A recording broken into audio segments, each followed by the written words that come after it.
Assalamualaikum warahmatullahi wabarakatuh. Shalom, Om Swastiastu, Namo Buddhaya, salam kebajikan. Selamat pagi semuanya. Kami dari kelompok 9 ingin mempresentasikan KTI yang sudah kami buat yang berjudul di bawah ini teman-teman. Saya selaku moderator Bagas Ezra Diatmoko dengan NIM 2502127. Saya dengan Najwa Renata, NIM 2501745. Saya Algi Saiful Asnaki dengan NIM 2511504. Saya Nur Syifa Aziza Azwari dengan NIM 2501903. Saya Sabik Muhammad Al Rashid dengan NIM 2511075. Baik, untuk mempersingkat waktu, mari kita langsung mulai untuk presentasi kelompok kita.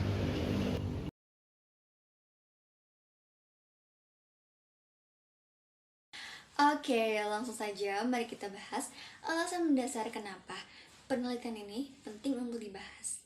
Yang pertama, kita harus tahu kalau bahasa Indonesia itu bukan cuma sekedar komunikasi biasa, tetapi dia juga sebagai alat untuk menyampaikan ide dan konsep ilmiah. Bahasa sendiri merupakan sarana pengantar gagasan agar dapat diterima utuh oleh orang lain. Bagi kita di teknik sipil, menjelaskan konsep konstruksi yang rumit secara jernih adalah keharusan guna mencegah kesalahan koordinasi di lapangan. Penggunaan bahasa yang terlalu teknis dan abstrak justru seringkali menjadi kendala bagi audiens untuk memahami penjelasan kita secara jernih.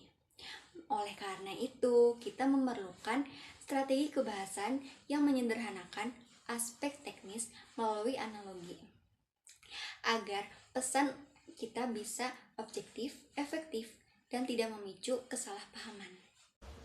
Baik teman-teman, di sini saya akan menjelaskan metode penelitian. Apa aja sih penelitian yang kita dapat? Yang pertama ada metode kualitatif. Penelitian ini menggunakan metode kualitatif untuk memahami fenomena penggunaan bahasa secara mendalam. Yang kedua, ada data. Data kuesioner mahasiswa diisi oleh umur 17 sampai 21 tahun. Data diperoleh dari kuesioner yang diisi oleh mahasiswa teknik sipil dengan rentang usia 17 sampai 21 tahun.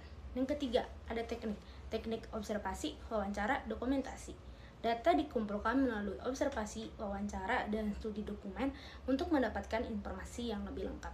Yang keempat, ada analisis. Analisis induktif, reduksi, penyajian, verifikasi.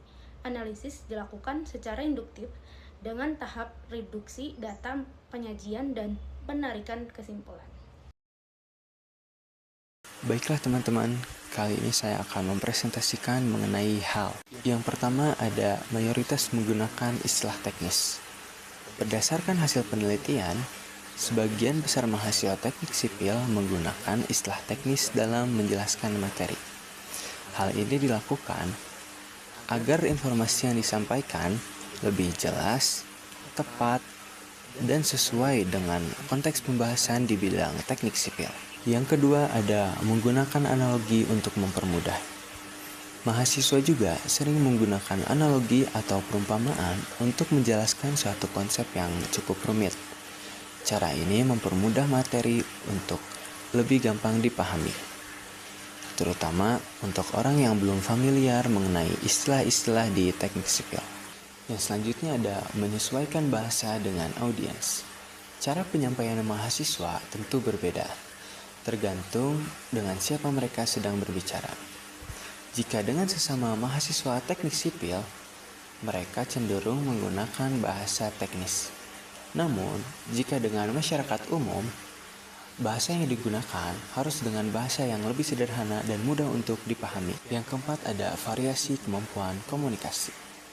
Penelitian menunjukkan bahwa kemampuan setiap mahasiswa itu berbeda-beda.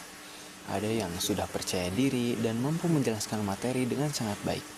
Tetapi juga ada yang masih merasa gugup, tidak percaya diri, dan kurang terstruktur bahasanya saat menjelaskan suatu materi.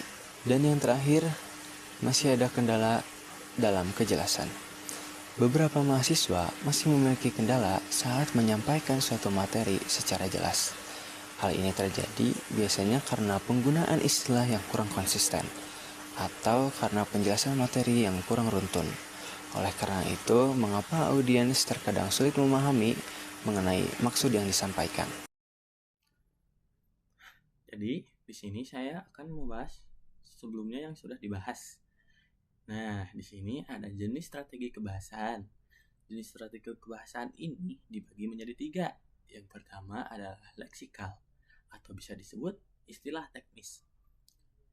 Leksikal ini berkaitan dengan pemilihan kata atau istilah yang tepat dalam bidang teknik sipil. Yang kedua, sintaktis, atau struktur kalimat. Berkaitan dengan cara menyusun kalimat agar logis dan mudah dipahami.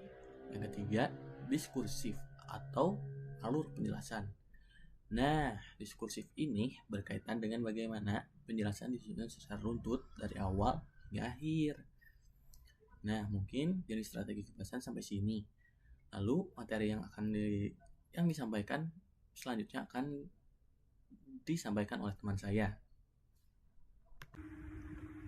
Yang terakhir ada kesimpulan. Kesimpulan yang pertama yaitu strategi kebahasaan sangat penting.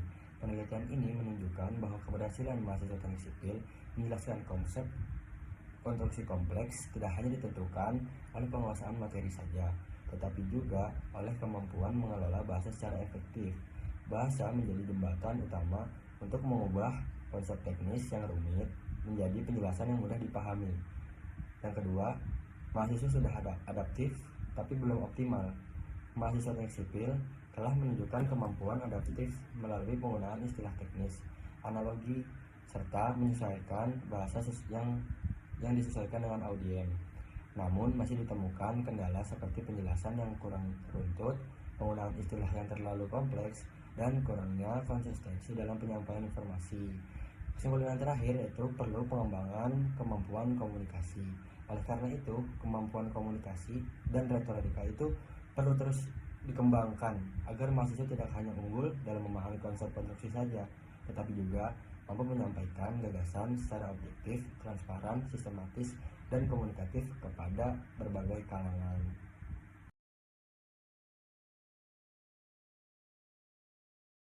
Sekian presentasi dari kelompok kami. Semoga apa yang sudah dipresentasikan bisa menjadi ilmu yang bermanfaat untuk kedepannya bagi kita semua. Kurang lebihnya mohon maaf. Assalamualaikum warahmatullahi wabarakatuh.